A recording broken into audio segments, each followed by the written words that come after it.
अब ज़रा आते हैं पाकिस्तान की सियासत की जानिब के, जहाँ पे बहुत सारी चीज़ें चल रही हैं। एक तो पाकिस्तान की सियासत में भी, जो कि क्रिकेट को जो है वो इंडिया ने नॉन क्रिकेटिंग रीजंस की वजह से इतना मशहूर कर दिया है कि फिर पाकिस्तान के सियासतदानों ने भी कमेंट किया है इस पर बहुत कुछ।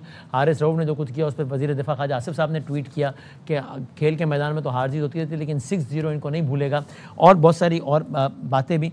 तो ज़रा क्रिकेट के हवाले से बात करेंगे। आज जब अलीमा खान साहबा बाहर आई हैं इमरान खान साहब से मुलाकात करके, तो उन्होंने भी कहा, उन्होंने बताया, कंफर्म किया कि इमरान खान साहब को अखबारात मिलते हैं और अखबारात देखते हैं। पहले उन्होंने कहा कि इमरान खान साहब ने अखबार में पाकिस्तान सऊदी अरबिया मुआहदे के बारे में कहा और उस मुआहदे पर भी उन्होंने कोई तनकीद नहीं की बल्कि एक अंदाज से खैर मकदमी किया। फिर उन्होंने कहा कि इमरान खान साहब को अखबार देख के पता लगा कि ये क्रिकेट टीम क्या हो रहा है और उनको बहुत अफसोस हुआ कि ये क्या है, और फिर उन्होंने बड़ी तनकीद की और उस पर भी सबको, यानी मोहसिन नकवी साहब और सबको उन्होंने ज़िम्मेदार करार दिया। पाकिस्तान तहरीक इंसाफ ने over the weekend, not Pakistan Tehreek Insaf ने, पाकिस्तान तहरीक इंसाफ के कुछ एक्टिविस्ट ने सोशल मीडिया पर मिशन नूर के उन्वान से एक कह लीजिए कि एक मोमेंटम या एक तहरीक चलाने का ऐलान किया कि जिसमें मखसूस तारीख को मखसूस वक्त पे अजान दी जाए, ये उन्होंने कहा। फिर उसके बाद उस पर एक दूसरा ओपिनियन सामने आया, ज़रा एक मुतनाज़ हुआ मामला, और बहरहाल लेकिन वो अजान दी गई।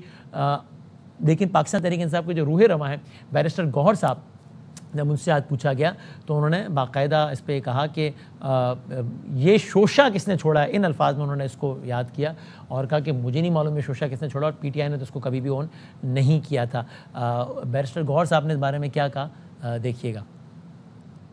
मिशन नूर का तो हमारा मिशन नूर जो जिस तरह लोगों ने उठाया है, पता नहीं किसने ये शोशा छोड़ा है और कहाँ से चला, कहाँ ये ख़त्म हुआ है, मिशन नूर के साथ नहीं अदरवाइज। लेकिन पार्टी ने कभी उसका तो अनाउंस नहीं किया था कि मिशन नूर भी कोई चीज़ है। और इवेंचुअली जब अजान वाली बात आई है तो वो भी उन्होंने नाम भी चेंज कर लिया था, लेकिन इसका मिशन नूर की पार्टी ने कभी अनाउंस नहीं किया। और पाकिस्तान तहरीक इंसाफ ने सितंबर में जलसा करने का भी ऐलान कर दिया है। वो कहते हैं इससे बड़ा जलसा आज तक नहीं होगा, जितना बड़ा जलसा ये होगा।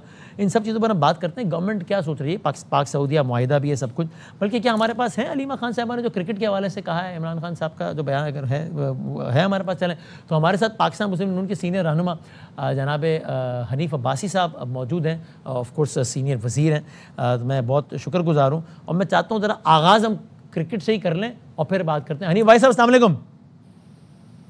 वालेकुम सलाम बदामी। सर बहुत नवाजिश, वक्त देने का बहुत शुक्रिया। ये देखें क्रिकेट के वेलकम, आपका शुक्रिया। क्रिकेट के मैदान में भारत की जो ओछी छोटी घटिया कमज़ोर हरकतें हैं वो तो अपनी जगह, उस पर हमने बड़ी बात भी कर ली, लेकिन ज़ाहिर है खेल के मैदान में वो हमसे यानी अच्छा खेलें और जीतना डिज़र्व करते हैं।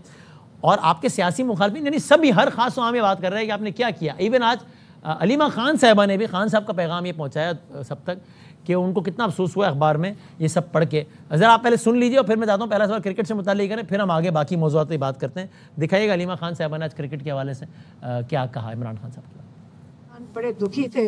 उन्होंने कहा कि एक क्रिकेट एक चीज़ है जो पाकिस्तान में सबसे शौक से देखी जाती है, पूरी टीम को इतना डिस्टेबलाइज करती है, अनस्टेबल करती है।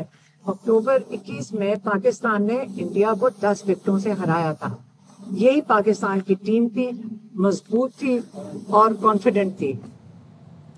तो ये इतना वो उन्होंने बाकायदा इस्तेमाल किया कि अखबार में उन्होंने पढ़ा और वो इतने दुखी थे इस बारे में। तो यानी आप क्यों सबको मौका फराहम कर रहे हैं? आपके ख्याल में क्रिकेट सही चल रही है, पाकिस्तान की क्रिकेट के अफेयर सही चल रहे हैं? देखिए, पहली बात तो ये है कि क्रिकेट ठीक चल रही है या नहीं ठीक चल रही, बदामी इस पे बात बाद में करेंगे। अच्छा, पहले तो ये खुद अलीमा खान साहिबा के मुंह से निकल आई बात कि जो आईके हैं उन्होंने, या बानी पीटीआई हैं, उन्होंने अखबार में पढ़ा। जी, यही उन्होंने कहा। जी, उन्होंने कहा, उन्होंने पाक सऊदिया मुआहिदे का सवाल हो तब भी उन्होंने कहा कि अखबार में उन्होंने पढ़ा इस मुआहिदे के बारे में। ये अखबार में सुने ना, तो अगर अखबार में पढ़ा तो मेरे भाई मुझे ये बताएं, तो ये तो कहते थे ना उनको अखबारात दिए जाते हैं, ना उनके पास टेलीविजन है, ना उनके पास नौकर चाकर हैं, ना उनके पास खाने के लिए कुछ है। कैसा बयानिया बनाते थे। और इनको पाकिस्तानी टीम के हारने पे, क्रिकेट पे तो दुख हुआ, लेकिन पहली बात करते हैं खुशदार की बस हादसे की, जिसमें मेरे मासूम बच्चों को शहीद किया गया। क्या एक ट्विटर अकाउंट से इनका उस पे अफसोस का इजहार हुआ? क्या गजा के बच्चों के जब चीथड़े उड़ाए जाते हैं और उन पर बमबारी की जाती है तो क्या इनके ट्विटर अकाउंट के ऊपर क्या कीड़े पड़ जाते हैं? क्या पानी आ जाता है? क्या फ्लड आ जाता है जिसकी वजह से वो बंद हो जाता है? क्यों नहीं इनकी जुबान बोलती? क्यों नहीं इनको दुख होता? इनको क्यों नहीं मेरे उन शहदा के ऊपर दुख होता? जो अपनी धरती के लिए शहीद होते हैं, उनको खराज तहसीन क्यों नहीं पेश करते? कोई एक ट्वीट बताएं, मेजर अदनान शहीद पे बताएं, मेजर हारून पे बताएं, लाइंस नाइक मोहम्मद हुसैन पे बताएं। कोई मेरा शहीद जो इस वक्त 12,000 से जायद है, मुझे बताएं उनके हवाले से कोई ट्वीट आ रहा हो। बल्कि ये ऊपर से तो ये कह रहे होते हैं कि वो जो दहशतगर्द हैं वो भी हमारे भाई हैं, उनसे मुज़ाकरात करें। खुदा के लिए ये लेकिन भाई साहब टू बी फेयर, ये